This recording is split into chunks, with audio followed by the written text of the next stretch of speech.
adalah penyelam muda yang mencintai laut dan selalu terpukau melihat gerombolan ikan berwarna-warni di kedalaman. Hari itu, ia menyelam lebih dalam dari biasanya, menikmati keheningan dan tarian ikan di sekelilingnya. Namun tiba-tiba, seekor hiu muncul dari balik bayangan karang, membuat Farhan panik. Tanpa berpikir panjang, ia berenang sekuat tenaga ke permukaan. Ia lupa, naik terlalu cepat tanpa dekompresi adalah larangan utama bagi penyelam.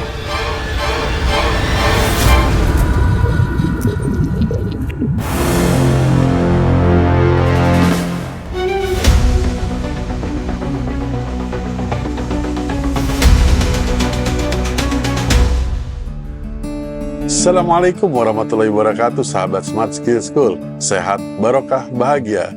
Episode kali ini, Siar RRCRC akan bercerita tentang hiperbarik dan ada kuis untuk 10 pemenang. Seru kan? Tapi kita dengerin dulu cerita-ceritanya dari Dr. Erik Suponda, ahli hiperbarik dan kelautan. Assalamualaikum warahmatullahi wabarakatuh. Ya, jadi kondisi penyelam yang tadi terjadi itu sebenarnya hal-hal yang paling menjadi momok dan paling banyak terjadi pada seorang penyelam. Jadi paling sering itu akibat seorang penyelam ini terlalu cepat naik ke permukaan dan dampaknya biasanya ada jebakan gelembung nitrogen di dalam tubuh yang bisa menimbulkan berbagai macam kondisi penyakit. Tergantung dari mana jebakan nitrogen tadi berada. Kalau memang itu cuma berada di jaringan-jaringan yang di pinggiran, di perifer, mungkin gejalanya sangat-sangat ringan. Makanya penyakit tersebut kita derajat kita bagi dua. Ada yang disebut dengan penyakit decompression sickness tipe 1 dan ada penyakit decompression sickness tipe 2. Saya pernah ngalamin kejadian yang sama dengan kondisi tersebut. Jadi suatu ketika kami sedang melakukan sebuah kenaikan tingkat lah ya, seorang penyelam baru untuk mengambil level yang lebih tinggi. Kita waktu itu menyelam di kedalaman 35 meter. Dalam suatu kondisi salah satu peserta selam ini mengalami habis udara, sehingga dengan tiba-tiba mendekati saya dan kemudian saya kasih bantuan udara, tetapi yang bersangkutan terlalu panik sehingga naik ke atas dengan cepat. Saya berusaha menjangkau untuk menahan agar tidak terlalu cepat, tapi tidak terjangkau ya. Alhasil yang bersangkutan naik ke permukaan dengan cepat. Yang jadi masalah, yang bersangkutan mengalami DCS dan saya juga sebagai penolong waktu itu hampir dan merasakan apa yang disebut dengan penyakit decompression sickness itu.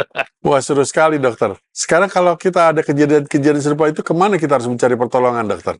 Nah, ini saya kemarin juga sempat membuat sebuah konsep tentang medical evakuasi jikalau kasus seperti ini terjadi. Karena kendala sampai saat ini banyak orang begitu mengalami kasus seperti ini, dia nggak tahu mau kemana.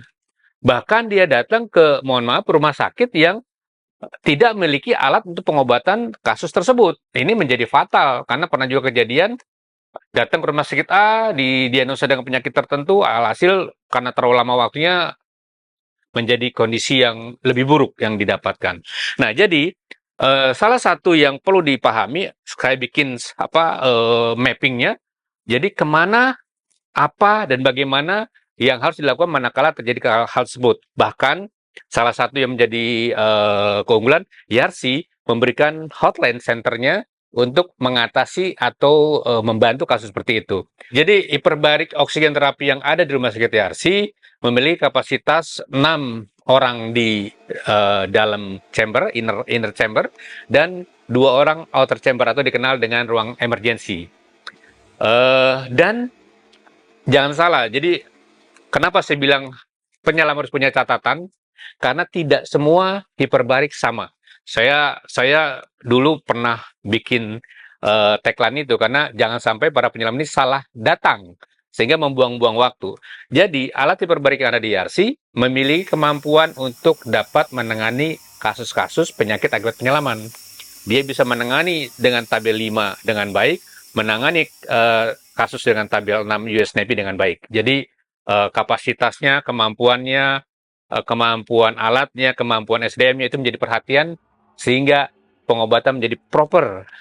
Karena di kasus penyakit akibat penyelaman ini atau decompression sickness, masalah waktu detik dengan detiknya menjadi sebuah presisi untuk keberhasilan sebuah terapi.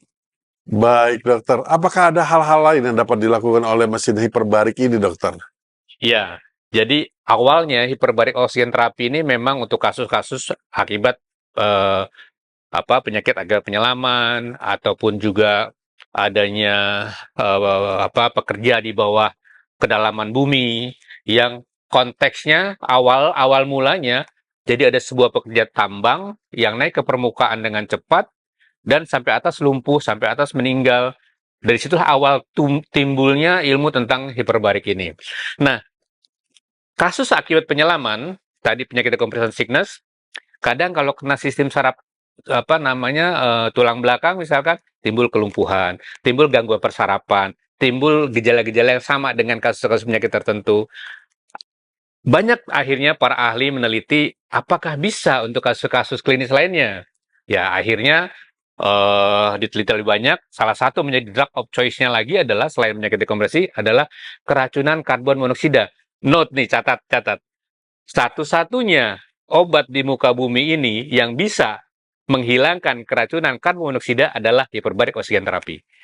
Jadi, kalau ada kasus keracunan karbon monoksida, maka carilah rumah sakit yang memiliki hiperbarik sambil dirawat sambil menggunakan terapi hiperbarik, sehingga itu merupakan solusi yang baik. Makanya beberapa layanan damkarnya di luar negeri sana selalu mendampingi para pekerjanya dengan alat hiperbarik oksigen terapi. Berikutnya, emboli udara, emboli gas yang ada di tubuh itu bisa dibantu dikeluarkan dengan baik, diatasi dengan baik dengan menggunakan alat hiperbarik ini. Yang saya paling kagum sebetulnya pada kasus penggunaan terapi oksigen hiperbarik adalah kasus luka. Luka yang sulit sembuh akibat diabetes, luka yang sulit sembuh akibat ada gangguan pembuluh darah, itu bisa dibantu koreksi dengan baik. Kenapa bisa begitu? Karena hiperbarik ini memberikan oksigen yang sangat tinggi, yang biasa kita hirup cuma 0,3 cc per 100 cc darah plasma, kita bisa berikan sampai 6,8 cc per 1 cc darah plasma. Naik berapa kali lipat coba? 60 kali lipat naiknya. Sedangkan sel tubuh manusia hanya membutuhkan 4 cc saja minimal untuk melakukan koreksi terhadap kerusakan-kerusakan akibat penyakit-penyakit tersebut. Sehingga hiperbarik sudah memberikan jumlah yang lebih besar daripada yang dibutuhkan oleh sel. Berikutnya, hiperbarik oksigen terapi ini bisa mengalir ke seluruh tubuh tidak melulu melalui pembuluh darah. Dia keluar dari pembuluh darah, berikatan dengan plasma, sehingga pada kasus penyakit seperti diabetic foot ulcer, pada luka akibat diabetes yang rencana amputasi, bisa ditahan jangan sampai dilakukan amputasi dengan menggunakan hiperbarik. Pasien diabetesnya sendiri bisa mengaktifkan GLUT4-nya. Pasien stroke bisa dibantu dengan menggunakan hiperbarik dengan catatan waktu makin cepat makin baik. Kemudian pasien luka-luka bakar. Luka bakar sangat memberikan dampak yang bermakna karena ada 4 hal yang menjadi patokan dalam perbaikannya. Ada pertama, luka bakar itu jaringan rusak, cairan hilang, infeksi tinggi, pembuluh darah nggak ada. Hiperbarik oksigen terapi bisa menimbulkan pembuluh darah baru, menghilangkan inflamasi, pembengkakan dengan kuat, anti-infeksi, dan membentuk pembuluh darah yang baru sehingga perkembangan jaringan jauh lebih baik dan banyak tertolong kasus-kasus akibat luka bakar. Masya Allah, jadi mesin ini sangat berguna sekali ya dokter. Terakhir nih dokter, bisa nggak berguna untuk kebugaran dan kecantikan? Nah, ini sangat bisa. Makanya sebagian mungkin pasien-pasien dari 60% kasus klinis, 40% itu pasien-pasien yang ingin lebih cantik, lebih tampan, intinya lebih sehat lah, wellness lah, lebih bagus lah.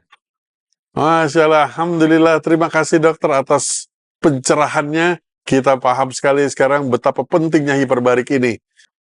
Terima kasih. Assalamualaikum warahmatullahi wabarakatuh. Waalaikumsalam warahmatullahi wabarakatuh. Assalamualaikum. Dalam rangka ulang tahun Rumah Sakit Yarsi yang ke-6, kita akan banyak bagi-bagi voucher. Insya Allah akan ada 10 orang pemenang. Jawab di kolom bawah ini ya. Ramein komentar-komentarnya. 5 voucher kalsium skor A6 Rp160.000. 5 voucher screening payudara 1,2 juta rupiah. Dan pertanyaannya adalah, di manakah alamat Rumah Sakit Yarsi di Jakarta? Oke? Di manakah alamat Rumah Sakit Yarsi di Jakarta?